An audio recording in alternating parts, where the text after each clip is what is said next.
Today, we have a very special guest on our show, Karishma. She's a mom of two and a kids' book author joining us all the way from Texas. Through her storytelling, she has captured the hearts of many little ones. And today, she's here to share her journey from motherhood to writing and how she balances her passion for writing with her busy family life. She'll also be sharing her tips on how you can get started and pursue your passion in writing, whether it's a side hustle or a full time career. Thanks, Neha. Hi, Neha and Sunana. Nice Hi. to meet you guys. Thank you so much for joining in Thank the you for Modern having Psyche us. Having me. podcast. And we're looking forward to this amazing conversation with you because we're also moms to Yep. little girls and the same age group. So we'll get to learn a lot through this podcast. So, hi everyone, welcome to the Modern Psyche podcast. And we are your hosts, Neha and Sunena. So, let's get started. So, my first question for you, Karishma, is what inspired you to start writing books for kids, especially? Yeah, that's a great question. And I think a lot of mom authors will have a similar answer. So, my kids is the short answer. I started back in 2018 when my older one was 4 at that time. So I've been reading to my kids like since the beginning. So from an early age, they have this interest in reading books. So I remember at that time he was about 4.5 years old, and I was reading a biography myself. And he came, he sat next to me, and he said, "Okay, can you read that to me?" And so I started reading my book, the adult version, and he got bored and just walked away because there were no pictures. So that kind of sparked the idea of like, how do I bring these kind of biographies to little kids like my son? At that time, there wasn't a lot. Now you can see that that category is kind of expanding, but at that point, there wasn't many. And so that is how I kind of started my journey. The first book I wrote was about Jeff Bezos because that was the biography I was reading. And it wasn't about, for me, it wasn't just about telling that, oh, this person was born this year and did this year. It was more about what can we learn from that person. So that first book was focused on curiosity. So that was one big value or personality trait that he had that I think led to a lot of his success. And so I wanted kids to understand that. And picture books are the best way. So I got started. I didn't know anything, just Googled at that point. Now there's more and more data, but I kind of just did it on my own. I stumbled upon the fact that Amazon had a way for you to self-publish. And that's how it got started. Each of my stories has like a different reason of why I wrote it. But the first three this was kind of the concept to do like a picture book biography for young kids where they learn an important value. So the next one, it was on Kalpana Chawla. So I wanted, that was to capture, the Indian people. And so the focus on that was to teach them about determination, like how you persevere. That is why she became who she became. And again, this one I did in rhyme. So with every book, I learned something new and I kind of applied it. And so the first three books were kind of focused on this. And then my next set of books was inspired by my second child, who is now 4. And he was born right before the shutdown. He was born Feb of 2020. And we love to travel as a family, but unfortunately, he was born, the shutdown happened. And actually, for about 2.5 to 3 years, we didn't travel just because, different variants came and we were just too concerned about their health. Yeah. But that inspired me to write a book on travel for kids. And what kind of, all these kids who were probably going through COVID and not traveling and have never been on a plane. So that inspired my fourth book, like to show them what goes on, what all you can see when you're on vacation, how much fun it can be. Yeah. So the characters are based on my family. So that's me, my husband, and my kids in there. So my little one, he loves seeing that. He knows that's him in the picture book. And so that was the fourth one. And then the fifth one that I wrote was actually, it's a combination of based on my own personality, my personal life, and a little bit of that I see in my kids. So Mhm. by nature, I'm very shy. So I've always had trouble like approaching people, and I have a lot of friends, but it's not because I necessarily initiated it, right? They, they would approach me, but it's something I've always struggled with, and I know a lot of kids have, and I see it in my kids a little bit too. They'll be hesitant to talk to new people. So I wanted to write a story for this group of kids to show them, one, you're not alone. Two, here's a way you can make friends. And so that inspired that book. And the last two, they're not picture books. I have a coloring book and I have a gratitude journal. The coloring book teaches kids not just ABCs, but the names of different countries, their flag colors, and an Oh, wow. interesting fact That's about really each of them. interesting. And then the last one is the gratitude journal, which is inspired by my kids too, because they both have a lot of emotions, and I've been reading on like how to help them cope with their emotions. And this is more for the older age group, but gratitude journal, writing in journals is one thing that people recommend. Yeah. And a lot of the ones that I've seen in the market are either really expensive, or even if they're not expensive, it was like just the same thing every day. So I've created something that has a mix of writing prompts, coloring pages, drawing, Wow. some mindfulness exercises like deep breathing. So yeah, that was the latest, and I am working on one more right now, Oh, along the nice. lines of same again, dealing with big emotions. And one thing that we've started doing in our daily life to help with our emotional side is affirmations. So we Yeah. have daily affirmations that we generally do before bed, and so now I'm working on a book that kind of brings that to life. But it's not just a simple "I am this, I am that." It is telling kids these positive words and positive affirmations through the story of a magical school bus. So try to Oh, make it nice. relatable to kids going to Yeah. school. My little one loves buses, so that's where that idea came from. And so yeah, That's that's my interesting. journey in a nutshell. I think, like, as moms, we learned so much through our own kids. Yes. And, like, even for me, I get inspired through my kids, and, like, I create so much content based on my own experiences, which is Yes. amazing because if we feel one thing, I'm sure a lot of moms around the world experience something similar Yeah. as well. Yep. Yep. So, based on your experience, because now you have about 5 to 6 books out already, and all are very different, what do you think the role of reading plays in early childhood development for kids, and how does a parent inculcate this habit of reading? Because a lot of parents themselves are not big readers, but they want Yeah. their kids to be good Yep. readers. And I know reading is very powerful. Yeah. So, how do you think they can start doing that? Yeah, so that's a good question. So reading, I mean, I've been doing it since I was little, and for me, I guess it's easy that way that I can kind of pass that habit on to my kids. You are a big reader. Yeah, Yes. yeah. And so there are multiple benefits. I mean, one is like you just simply increase your knowledge, right? Whether it's about learning about somebody or something or a place.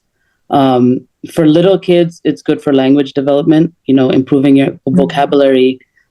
Even it's a good way to learn a new language. So I also, although I speak Hindi or a mix of Hindi and English at home, I do have some bilingual books to help my kids learn Hindi better. Oh, wow. And then, stories can also help your child become more empathetic. They'll see the emotions that a character is going through or a situation that a character is going to, and they'll slowly feel like, oh, that is what that person's feeling. So you increase their empathy. The child can learn how, if they come across somebody who's in the same position, they'll know how to react or how to help, or even for themselves, right? And the last thing I think that's really important is that it helps to increase your bond with the child. So, grab a book, you sit together, you're connecting. And that story can take you beyond just the story. You can have conversations beyond that. That helps, especially with the older ones too. because you can kind of take the story and talk to them about what's going on in school and what are they having trouble with. And so that I think is one of the most important things. It increases that bond and connection that you have with the child. How you can help them develop that love depends on what stage you are in life. So the earlier you can start, the better. I didn't do it with my first one, but my second one, like even when I was pregnant, I would read. And even if you're reading for yourself personally, right? It's just, I think there's like this wave the child understands, when they're in your belly. But yes, the earlier you start, the better. You can get board books for them. They're, colorful pages. Kids love the pictures. That's the whole purpose, right? So start early. I would say also try to put it into your routine, daily routine. Like I do it at bedtime, big time. Yeah, Or same. if it's like the weekend and we have like some free time, I'll tell him like we've done the Legos or we've done something else. Okay, let's read, right? Try to make it fun. I mean, you can put on voices for the characters, right? For each character, have a different voice, and so that also increases. Another way there's two other ways. One, and this might help for older kids too, is let them choose the book they want to read. Like, you can't really force somebody to read something they're not interested in. So, take them to the library and tell them, go grab something that interests you, start reading.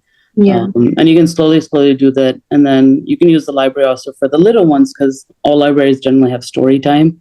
So that helps. I remember my older one, I had taken him once or twice.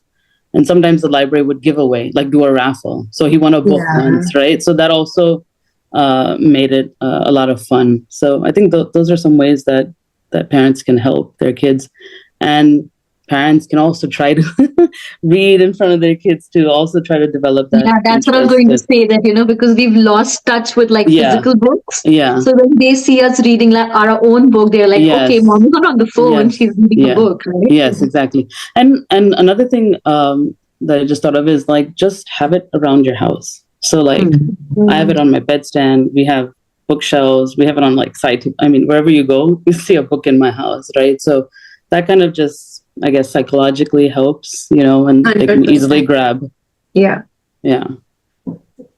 And that absolutely, like I totally agree with that point, because like with our kid, or like my kid as well, we started like really young. Like I think when she was not even like 1 month, we should just read just as a routine. And now she's crazy for books. Like even if you're like at a store, like for dresses, but she won't look at the dress, but she'll be like, "Oh, there's a book. Can I sit here?" She'll just sit on any ground and start reading. These small things help in the long run. Correct. Yeah. And just having access. I know there's people who don't have access, but the more access they get, I should say, it will help. Like I've worked with a couple of charities that like there are kids in low income places that don't have access. So I've helped donate or worked with other authors to say, okay, how can we help them too, right? So it's not just about your house. You can also, help your community too, or beyond. Yeah, absolutely.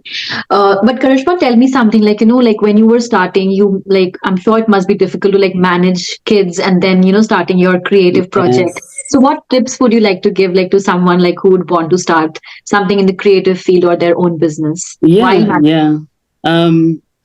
So I guess the first thing is like, think about what is the bigger picture? What is that goal? What are you trying to attain, right? If you want to share your knowledge through content creation like you guys do, first think about the bigger. And then you think about, okay, what are the smaller things I can do that get me there? So I can talk about like for books, right? Okay, I want to write a book on this, right? So I have to understand, okay, what does that mean for me? Okay, there's the writing part. Then there's someone I have to get to edit. There's the illustrations. Then there's the marketing, so break that big goal into smaller, more attainable goals that you can do more on a daily basis. And everybody's personality is different. You can even take that small task and make it into more daily things, like what I can do each day of the week related to that task, right? So if I'm at the writing stage, every day give myself 30 minutes just to write whatever it is, just get your idea or story down on paper. So I think that's one thing. I know the biggest thing people struggle with is probably finding time, and I'm still in that boat. I still struggle to find time, but I think you have to understand your own daily schedule, your kids' schedule, etc., and then think about, okay, what are the times that I can get for myself? Is it after bedtime? Everybody's different, right? So some people are early risers, so maybe before your kids get up, you work on one of those smaller tasks, or late at night after the kids are at bed, you do. If your kids have nap time, take that advantage of that time, right? So just find pockets throughout your day where you can work on these tasks, and then also get help where you need it, right? So, like for me, I don't know how to draw, right? So that task I'm so going to outsource, right? I'm going to hire illustrator, and that time I can work on something else, right? Or even in your household, like depending on your scenario, right? If you can have somebody clean for you, so you can get that time, or somebody that's cooking, or you and your partner take turns doing things, or so just find pockets that way, and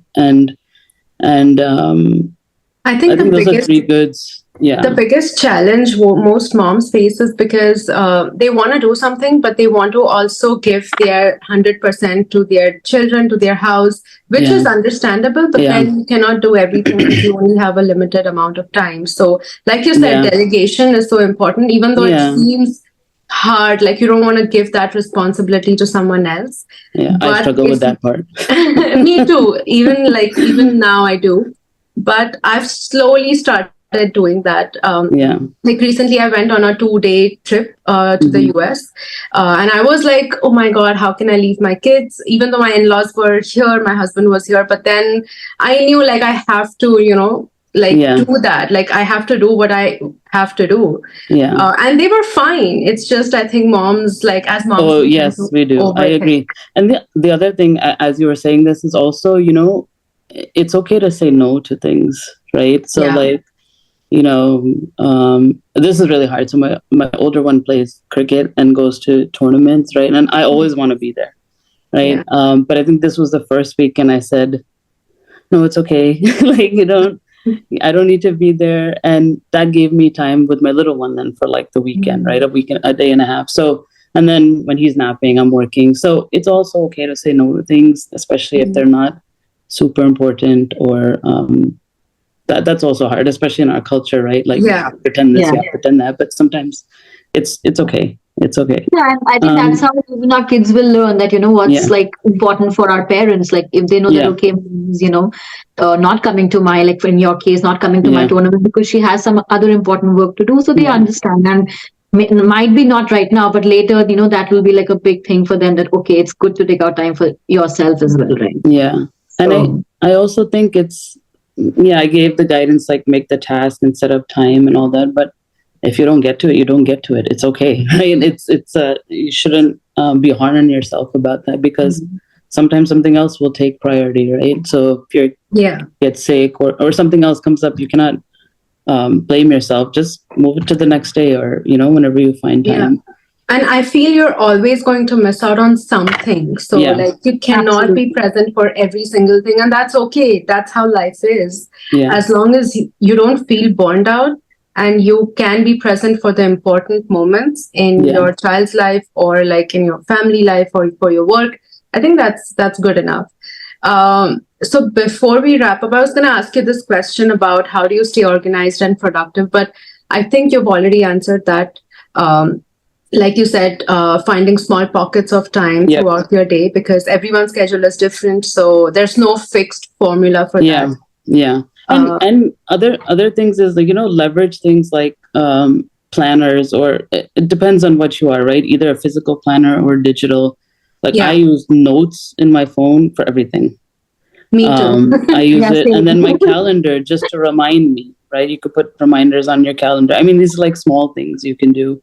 I use notes a lot for everything. And one thing I do as well, which I also like mentioned on my own Instagram a couple of times, is that I created a WhatsApp message and sent that message to myself, and then I pinned that on top of all my WhatsApp chats. So anytime I want to like note down something, I just type it on that WhatsApp message to my own Infinite. self. Yeah. And then it's easy to find that because you can just go on the search and you can type in whatever keyword and you'll Yeah. immediately like find whatever you were looking for. It's funny you say that. I do that with my email. I email myself. Oh, okay. Okay. Yeah. So same thing. It's a similar thing. You might Yeah. do this even in your personal stuff. It helps. Yeah. So like even if I come across like an interesting YouTube video or a picture that I feel like I really want to save, I'll just keep on sending that to myself and then I can always go back and check. And I think that's like whatever works for people, like make it very easy and simple so that you don't feel overwhelmed. Yeah. That's the key. Karishma, I had one small question. What age was your like the older one when you started writing? He was 4.5, around then. So I'm just calculating, when can I take out time, like where I'll get enough time to do my creative. Yeah, I mean, it takes a while. Again, when I started, I literally, the author community would not be happy about this, but I just wrote the story. I found an illustrator who made simple, and then I published it. And I did not edit. And I did this actually for my first 2-3 books, which is not the right way to do it. So you learn along the way, which also makes me think that you can also find communities. So whatever you're interested in, find somebody or find a group of people who are already doing that or who have become experts in that. There's a lot of Facebook groups, you go to that. That's kind of how I also started getting more information on like what is the process. So you can also find groups and people. I have multiple Facebook groups, and then through that process, now I'm a part of this WhatsApp group, which is like primarily South Asian moms who are writers. So to help support each other, right? So it's a great way to learn and a great way to support one another in that. In their journey. So, but coming to the editing part, I'm glad you did not edit because I feel, once you're like into editing, it keeps lagging behind, and then you're like, okay, you've not published it or you've not, put up that reel or whatever on Instagram, like for us content creators. So I think sometimes it's okay not to be perfect and just upload it and just, get it published. Yeah. Because it gave you that push to write more, right? Yeah. Otherwise, you would be stuck with the first one, I feel, right? So I think we just get stuck in this analysis paralysis so much because we see everyone's like having these perfect reels, the background, the font, the audio, and even when it comes to books, like we find everything like, like the perfect illustrated books. But then, like as Karishma said, she just published it. Although she says that it might not be the right step, but at least like maybe the first book might not be the best, obviously, because it's your first time, but then that gives you that push and motivation to keep on going, right? Yeah. And improve along the way. Yeah, of course. Somebody will comment and say, oh, you didn't do this, you didn't that. Okay, it's fine. Yeah. Although out of all my books, that still sells the most. Oh, wow. I don't know if it's the subject, which I still haven't figured out. Again, I don't have the time, but I that is the one like I'll see continuously versus all my other books. And again, it's been on the platform longer. That could be part of it. Yeah. It could be people are looking for books on Jeff Bezos. So probably, yeah, for sure. Also, Karishma, like, could you give us like some book recommendations for kids, like different ages, just out of your head, like whatever you think helped your kids? Yeah. So for my little one, we love the Little Blue Truck series. I love it personally too. I mean, it has good rhymes, and it subtly gives a lesson in those books. So when I was younger, and it still exists and has changed. So there's a series called Amelia Bedelia. So there's very old ones that I read when it's a woman, but it has a funny play on words. So when, for example, one of the lines is like, let's hit the road. So she literally takes a stick and hits the road, but that's not the message, right? So it's a little funny play on words. And they do have a chapter book series, which my older one actually reads.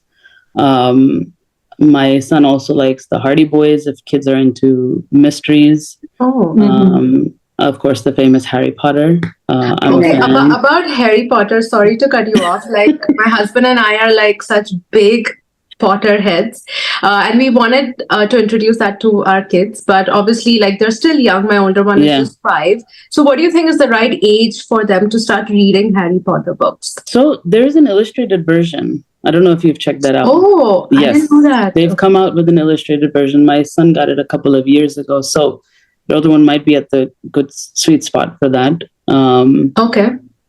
And I would say 7 or 8 for the first book. It gets a little darker as you know, right, later on. So yeah, they've watched the first part. You have to kind of assess your child too. Yeah, how they take things emotionally. So those older books are not so clear cut, because you just have to know your child. Like mine can get scared fast, so I have to be very careful of what they read. But I think 7 might be good for the first one to read. And you can sit and read with her. A lot of people do that. Yeah, they read the chapter books with their child if time permits. I'm trying to think of what else. What else do we read? I have a lot of books these days on social, emotional. I'll have to think off my head. I can send you a list too if you guys want. But those are the ones read, and of course my own. Yeah, for sure. What is your favorite amongst all your books? That's a good one. I like the Our Family Vacation. Yeah, it's a good rhyming book, and it's like you feel like you're on vacation while you're sitting in the living room or bedroom. And actually, in that book, I also have like 10 activities at the end kids can do. So it'll be like coloring, and you can take it to go because there's a scavenger hunt in there, and there's some other travel games you can do. So it's also good you can take along with you and do those games. I'm definitely gonna get them because we're traveling to India in December, and it's going to be a long flight, so they'll enjoy doing the activities and reading that as well. That's why that was one thing that I learned along the way, that it might be good to incorporate. So I tried in that one to do a few fun things. It's like how to make a paper airplane, stuff like that. Oh, interesting. Yeah. Okay, that was amazing, Karishma. That was a lot of tips, a lot of book recommendations, a lot of ideas on how moms can get started sitting at home, get inspired. Hopefully they do through this podcast. I hope so. Thank you for sharing all the tips and giving us your time. Thank you. Thank you so much. And we'll put all the links to Karishma's books and her email newsletter and a freebie that she's very graciously going to share. Everything will be there in the YouTube description. So if anyone's interested, they can just go check that out. And please do follow her on Instagram as well. We'll link her handle down in the description. Thank you, guys. Thank you so much. Good talking to you. Thank you. Bye. Bye.